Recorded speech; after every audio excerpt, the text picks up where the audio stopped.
السلام عليكم، نتمنى تكونوا بخير وعلى خير. واخيرا جبت لكم الوصفه ديال الخبز بالخميره البلديه اللي بزاف ديال الناس كيطلبوها مني. ندوزو المقادير. بالنسبه للمقادير راه واضحين، يعني ممكن نحضروا الخميره البلديه بمجموعه من المكونات. يعني عندك التمر، الشريحات، التفاح، الفول. انا هنايا خديت التمر، خويته من الداخل، اولا ممكن تخليه صحيح. ممكن تستعملوا الشريحه، حتى هي كتلعب دور كبير انها كتخمر تتعاوننا. الخميره ديالنا تطلع دغيا. وكاين التفاح، هنا خديت غير نص تفاحه قسمتها على 6، زولت ليها لداخل وخليتها بالقشره ديالها. ممكن نستعملوا حتى خل التفاح، حتى هو كيعاون الخميره. و اللبن حتى هو ملي تيكون شويه حامض، غير هو الخميره البلديه اللي كنوجدوها باللبن كتجي حامضه بزاف. دونك بالنسبه للدقيق، هنا اختاريت الدقيق الكامل بالنخاله ديالو، وبطبيعه الحال الماء باش غادي نعجن. انا هنايا غادي نستغل الوقت ديالي الكافي انني نعطيكم بزاف ديال المعلومات اللي غتقدر تعاونكم ان باش تنجح معكم هذه الخميره البلديه. دونك كنت كنقول لكم اللبن حتى هو كيتستعمل باش نصايبوا الخميره البلديه، ولكن كتجي شويه حامضه بزاف. والفول حتى هو كيعاون، نقدروا نستعملوا الفول، ولكن الحاجات اللي كتساعد اكثر هما هاد ثلاثه الحاجات: التمر والشريحه والتفاح. هادو جربتهم، يعني جربت الخميره بكل شيء، باي حاجه جربتها بها، ولكن الريزولطا ديال التفاح اولا التمر اولا الشريحه صراحه زوين بزاف. دونك خديت الدقيق وعجنته بالماء. راه الدقيق ديال الزرع بالنخاله كياخذ كميه كثيره ديال الماء، دونك غادي نحاولوا نديروه غير بشويه بشويه حتى ياخذ الطحين الكميه اللي خاصه ديال الماء صافي. وكنبداو نغرسوا التفاح بحال هكذا في العجينه، وغادي نحاولوا نسدوا عليه، يعني غادي نغرسوه بحال هكذا وما يبقاش يبان.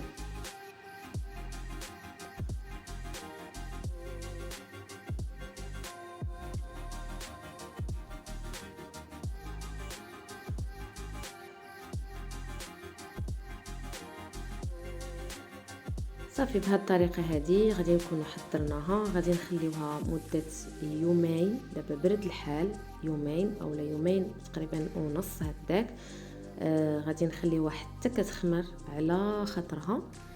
وإلا ما كانش الحال بارد راه تقدر توجد لكم في نهار واحد.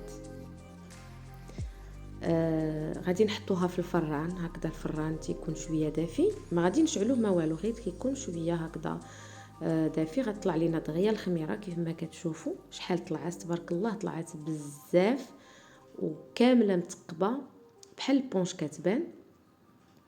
وهانتوما غتشوفوا يعني حتى من الداخل كتجي هكذا مفشفشه، يعني كامله مقطنه من الداخل، باش تعرفوا ان الخميره راها نجحات.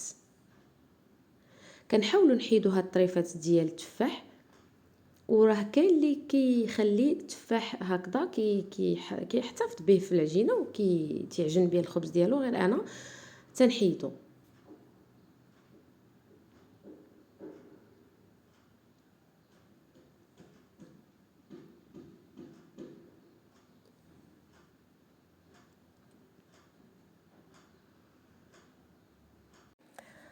وعلى بركه الله دابا غادي نبدا العجينه ديالي. خديت الدقيق ديال الزرع، درت له بزاف ديال الانواع ديال الزرارع، تقدروا ديروا اي حاجه بغيتو.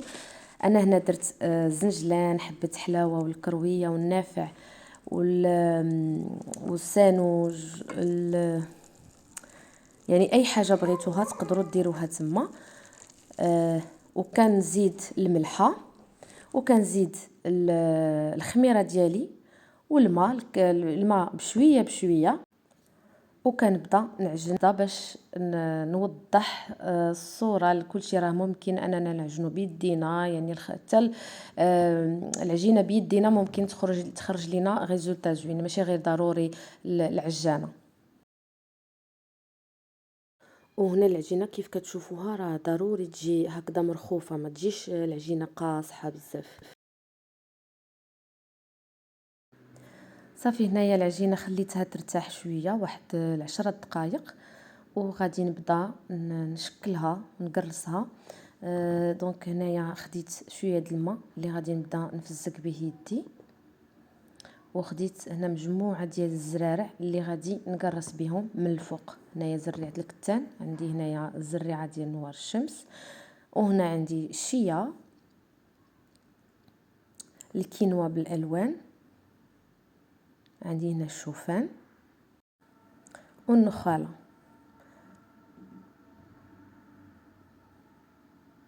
اذا الطريقه راه ساهله بزاف. غادي نبدا ناخذ دي بول اولا هكذا كويرات على قد ما بغينا حنايا. بغينا نصايبوا مثلا خبيزات كبار اولا صغار على حسب اللي بغينا، الحجم اللي بغينا، كنشكلوهم. والفيديو راه شارح راسو. غادي نبدا نفزك يدي غير بشويه علاش؟ باش داك الزريعه تلصق فاسيلمون في العجينه، حيتاش ملي ما كنفزقوش يدينا كنقرصوهم هكذاك، من بعد ملي كيطيب لينا الخبز ديك الزريعه كامله كتحيد.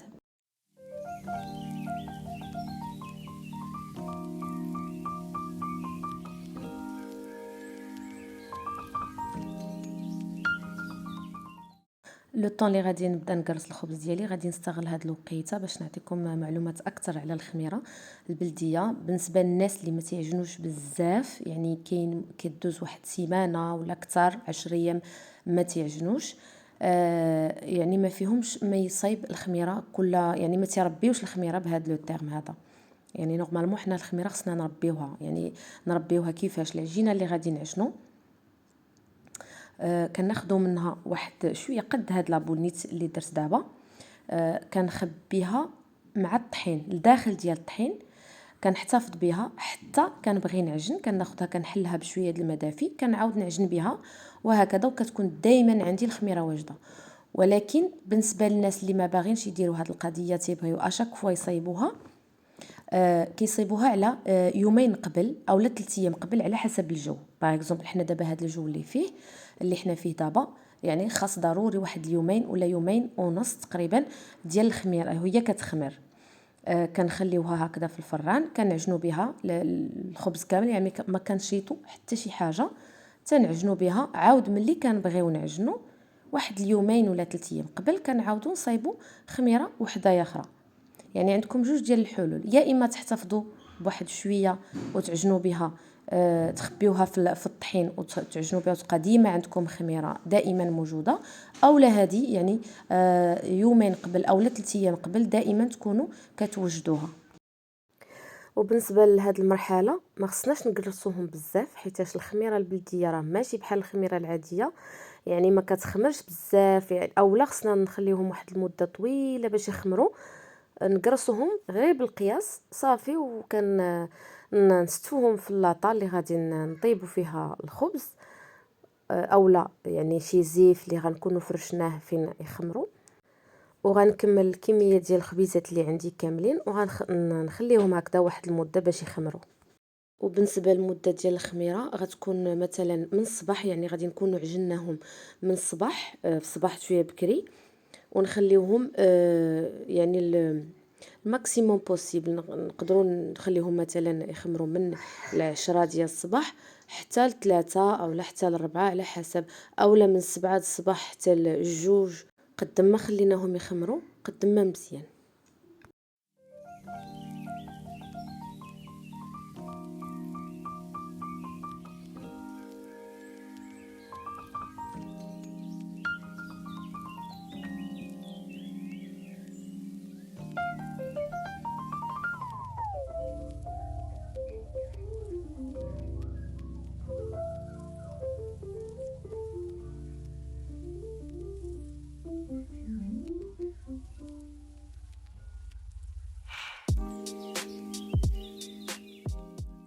من بعد ما خمروا لي الخبيزات دزت طيبتهم، كيجيو محمرين ولذاذين، كتجي فيهم ديك الطيبه ديال الحموضه ديال الخميره البلديه.